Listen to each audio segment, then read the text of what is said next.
Hello and welcome, it's me Martin, and today I'm going to be answering questions that you have. And I did put up a post, I think it was earlier this week or maybe last week, about any questions that you have with regards to my move to South Korea. And as you're aware, I'm in South Korea at the moment, so apologies, everything's looking a bit bare here, and I don't have all my equipment so far to make videos apart from my camera, and I don't have my microphone or anything like that, so please bear with me, but I'm getting there slowly.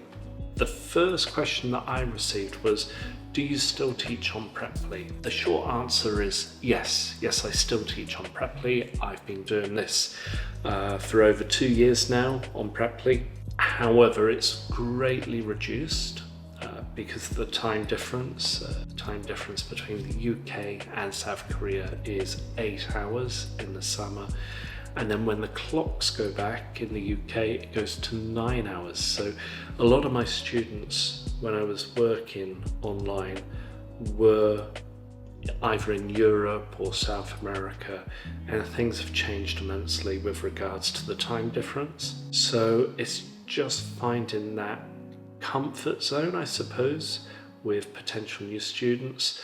And so for the moment, I do have some great students that have continued to have lessons with me that are based in Europe, but the time difference has made it very difficult. So, maybe I have 3 or 4 lessons and the rest of the time is open, and I'm just waiting for students that are based in Southeast Asia to start booking with me. But for the moment, I'm not really placing too much emphasis on Preply because I've got to get used to a new working environment, new students, new curriculum, new syllabus, and the whole shebang, I suppose.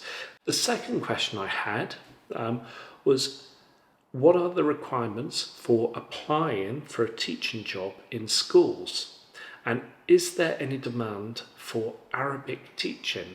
Thanks. So, really interesting question, and I'm going to break it down into a few parts. So the requirements for teaching in South Korea are, if you're going into English language teaching, you need to have been born in a number of different English-speaking countries, recognised English-speaking countries, which the Immigration Department recognise, and you must have had a certain level of education and your undergraduate degree in that English-speaking country. And the English-speaking countries are traditionally Ireland, the UK, America, Canada, New Zealand, Australia, and I'm sure I'm missing some more. The other thing to get a teaching job, other than being born in an English-speaking country and having a passport from that country, is to have completed an undergraduate degree. So in the US, I guess it's 4 years undergraduate degree. In the UK, it's 3 years. And it can be a degree in any subject, but it needs to have been completed, and you must have graduated by the time that you move and start working in South Korea. The next thing that you need to think about is having completed a TEFL qualification. Now, they're not as on the heels with regards to recognised TEFL qualification, so it could be an online weekend TEFL course, it could be the CELTA, it could be the Trinity. There's really no recognition about the differences between either a cheap online TEFL course or the CELTA course. Now, when it comes down to teaching Arabic in South Korea, the good news is there has been growing demand for Korean students to learn Arabic as part of their foreign language course when they are attending middle school or something like that. So there is growing demand, but how you go about teaching Arabic is kind of difficult. particularly in South Korea. So for any foreign language, you must have graduated from the university in your country, and you must have some recognised qualification, I suppose. Now, the easiest way into South Korea, if you're not teaching English, but you're teaching Chinese or Arabic or any other language for that matter, is perhaps trying to see if you can get into a university where you can teach that language and deliver a course for Korean students or international students teaching Arabic, Chinese, Japanese, or whatever language that you're committed to teaching. To get into a university, you need an MA, but it's getting very competitive, so you could make yourself stand out by having a PhD from a recognised university. So it can be kind of difficult. And this kind of corresponds to the next question that I've got here. How can I apply for teaching in South Korea? I'm from Pakistan. I'm an online English and Hindi Urdu teacher. Please also include costs and requirements of visa. Now, again, if you're from a country, a recognised country, where English is perhaps your second language, but you want to go into South Korea and teach Hindi or Urdu, then you need to have gone to university, you have got the qualifications necessary to teach, you have teaching experience, and only then can you start to think about applying for teaching jobs for the particular language that you're trying to specialise in within South Korea. And it's not easy. It's quite complicated. Even for me, it was very complicated. And in terms of the cost of the visa, it varies depending on the country that you're originating from. So the US and Canada, I think it was $40 for a visa, E1 visa, which is the professor or university professor visa. But for UK citizens, it was more like $220 or 220,000 won, which is a huge amount compared to the $40 or 40,000 won that was quoted for Americans and other North Americans. One question I've got is, how would you go about finding work at universities in the Republic of Korea? Now, finding work at universities in the Republic of Korea, now there's two ways to go about it. The first way is to try and get recruited out of the country. So in my circumstances, it was when I was based in the UK, or it could be in country. And if you're going to be working in country, then you need to find a temporary job for 12 months as a sort of stepping stone from maybe a language institute to university. Now, there's pros and cons for going for a private language institute.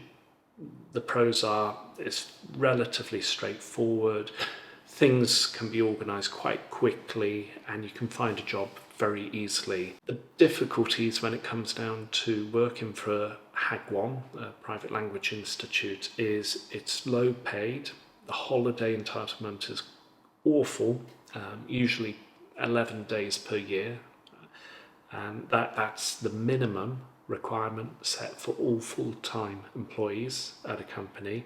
So 11 days, you're basically getting the bare minimum, and they work you really hard about teaching 6 or 7 hours a day.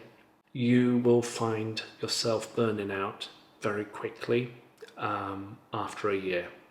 Now, the advantage of going for that job is then you'll be able to move on from a Hagwon, a private language institute, and start to apply for universities. Certain universities in South Korea only hire in country, and very few hire out of country. So you really need to start thinking about what universities to look for and whether you want to apply in country or out of country. Now, I know in South Korea there's a job seeking visa that you can apply for and go into Korea and start applying for jobs. And the main time of year to apply for university work in South Korea is either in preparation for the term starting in March or the term starting in September. So for me, when I was applying for work to start in September, I was starting to look around and send out my CV around the end of June, early July. And you need to get started either in January or in June to get prepared for the start of the semester. So I hope that answers your question, but a great question from Doss is great. The next question that I've got is, I heard that South Korea only hires native English speakers. Is there any scope for a non-native ESL teacher there? Now, yes, there is. Again, the way into South Korea to teach English could be where you have a postgraduate qualification, an MA or a PhD, preferably from an English-speaking country, and you can get a university position where you're lecturing. It could be either English or it could be a specialist subject. So the way to teach English as a academic subject, I suppose, is to have studied in an English-speaking country, acquired or graduated with a postgraduate qualification, and there's less emphasis on nationality in universities and more emphasis on qualifications and experience.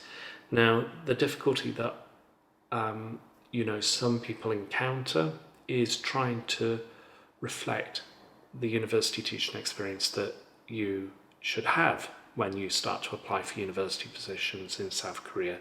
So one thing that you need to think about is trying to get the university teaching experience in out of South Korea before you start applying. So try and see if you can get university work, pre-sessional work, and gain that experience. Otherwise, go into Korea, search for work, and whilst you're in the country, certain universities will be a bit more flexible in their approach.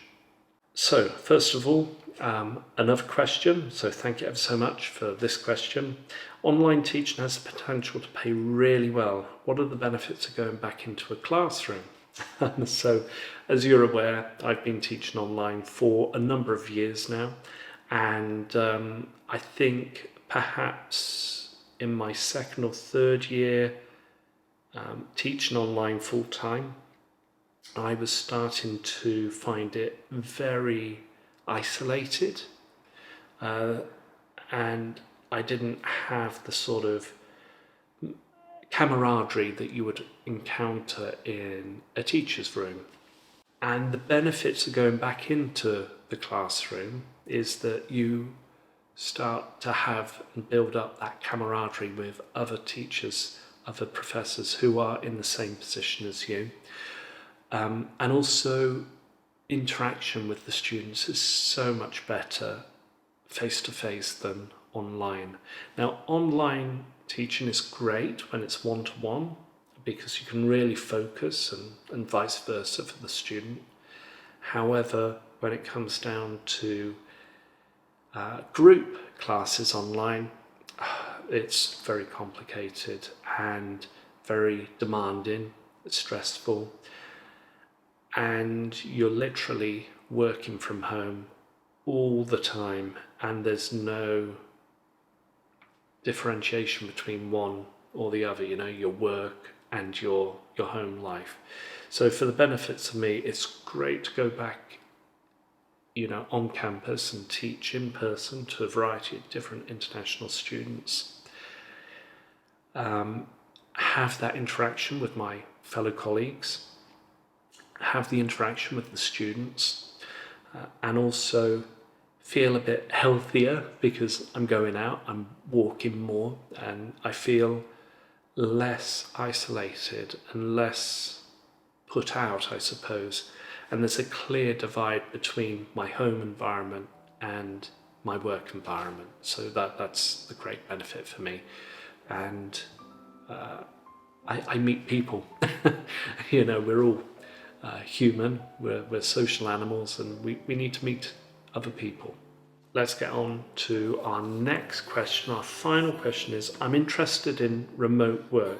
Are there any opportunities in South Korea or companies you know of? Thanks, your videos have been extremely helpful. Well, thank you ever so much for your question, really appreciate it. And also for this question, online or remote teaching work in South Korea, I have seen some opportunities available where you're teaching kids predominantly. The pay is all right, it's not bad, could be better, but I'm not entirely sure what institutes are recruiting online English teachers. But if you go to a common website that recruits English teachers, such as Dave, ESL.com, no, it's not Dave's ESL.com, it's eslcafe.com, where you can start to apply for online teaching. And if you go onto the search bar and just type in online, you'll see some opportunities available. Some opportunities are for people that are currently in South Korea, and some opportunities are for international teachers, but you have to commit to a particular time, and if you're happy to commit to a particular time, then that's good. But other than that, I'm not entirely familiar of particular organisations that recruit online teachers. I guess there's one that I keep seeing with adverts called Ringle, but other than that, that's all I know of at the moment. Right, well, that was it. Thanks for, I had 7 questions, so thank you ever so much for everybody posting their questions. If you want to have another Q&A session, let me know in the comments. I'll be happy to answer questions that you may have, and I could turn this into a monthly video if there's more uptake, I suppose.